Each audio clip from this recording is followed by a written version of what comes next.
I didn't almost lose my scholarship because I wasn't smart enough. I almost lost it because I couldn't sit still. That's the part nobody wants to admit. My name is Michael Reynolds, and I'm 78 years old now. I'm 78 years old now, living in a quiet suburb outside Phoenix, Arizona, where the sunsets stretch wide across the desert sky and the days move slower than they ever used to. My calendar is mostly empty now, no deadlines chasing me, no exams waiting.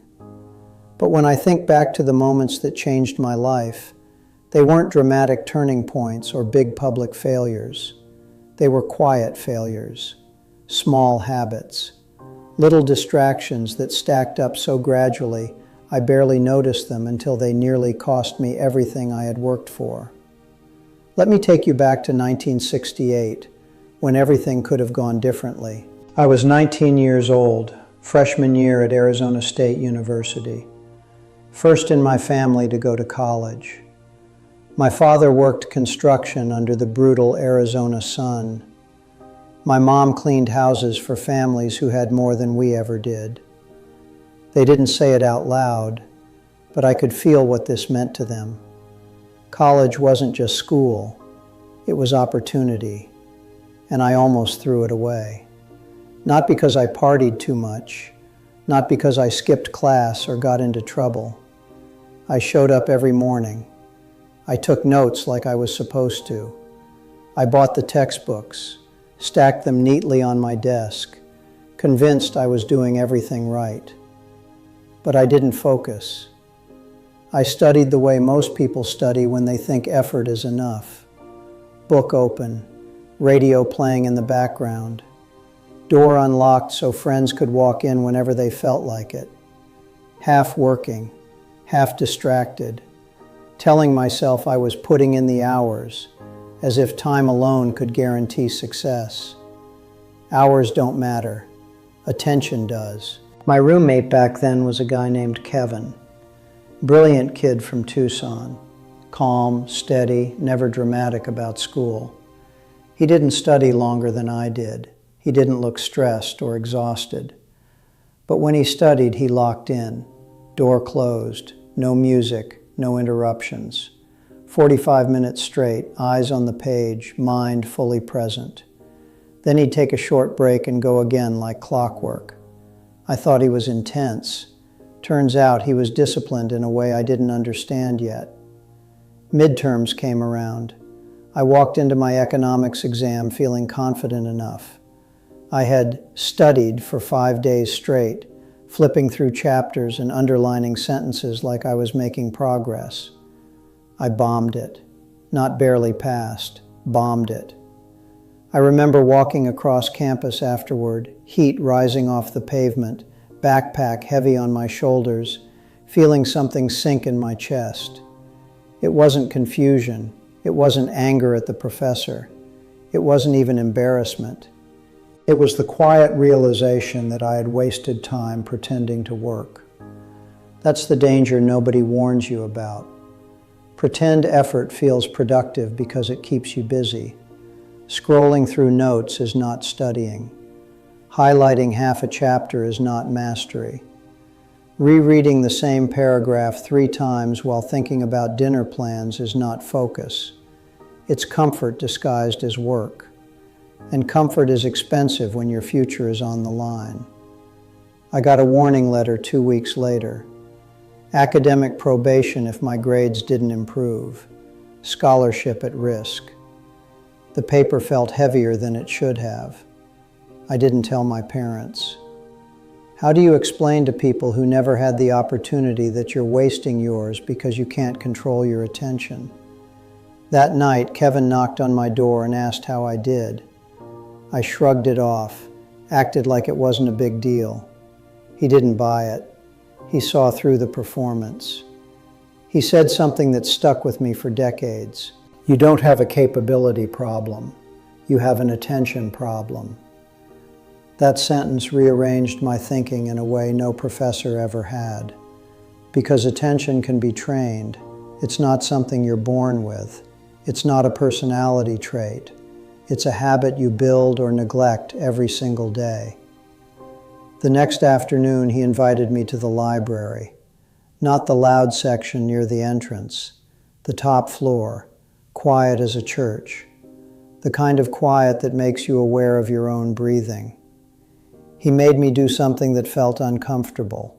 One subject, 45 minutes, no distractions, no flipping between chapters, no radio, no looking around. Just one concept until I could explain it without looking at the page. The first 10 minutes were torture. My brain wanted stimulation, wanted noise, wanted to check the time, wanted an excuse to stand up and stretch. By minute 25, something shifted. By minute 45, I understood more than I had in 3 scattered hours the night before. That was the first time I experienced real focus. It felt different, clean, sharp, almost peaceful, like the noise in my head had finally settled. I realized something most students never learn, even decades later. Studying longer doesn't make you smarter. Studying deeper does. Depth beats duration every single time. From that day forward, I changed my system completely. I stopped measuring study sessions in hours and started measuring them in outcomes. Could I explain the concept out loud without notes? Could I solve a problem from memory without guessing? Could I teach it to someone else in simple words? If not, I wasn't done, no matter how long I had been sitting there. Another shift changed everything.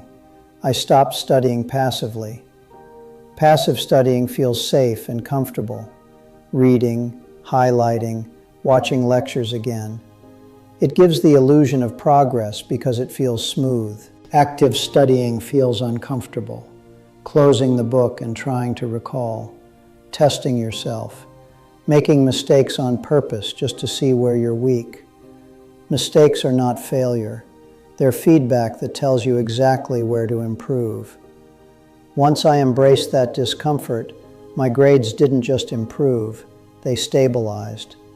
And stability builds confidence in a way panic never can.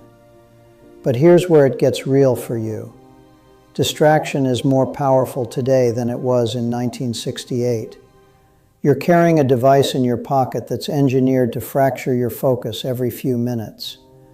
Back then, my biggest distraction was a transistor radio playing baseball games. You have algorithms, notifications, endless feeds designed to keep you scrolling. You cannot master focus if your phone is within reach every time your brain feels slight discomfort. Focus dies in easy access. When I went back to school in my 40s for a graduate program, I did something that would seem extreme now. Phone off, in another room. Timed sessions, breaks scheduled, not random, scheduled.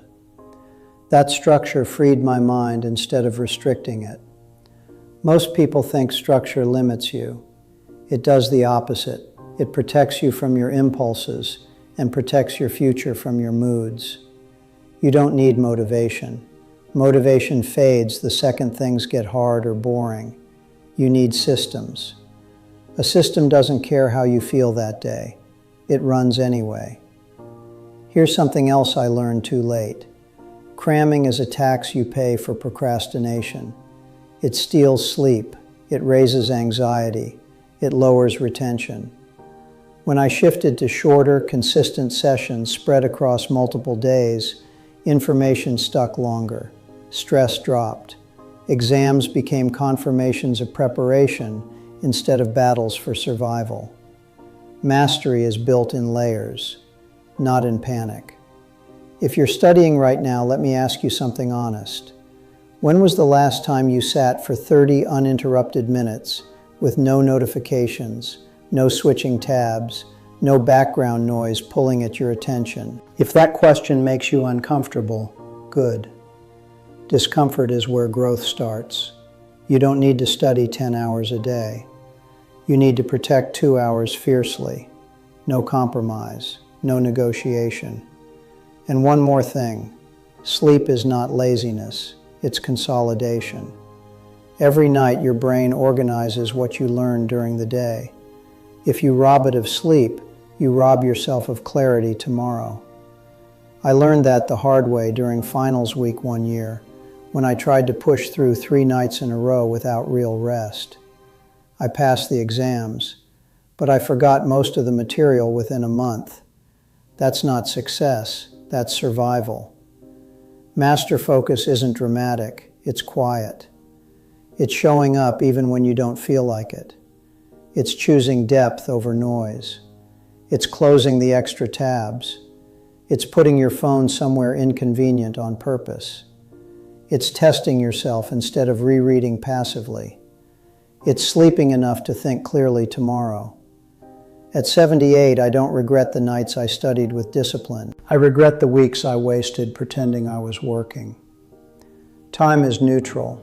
It doesn't slow down because you're distracted. If you're in college right now, or studying for an exam, or trying to level up your career, understand this clearly.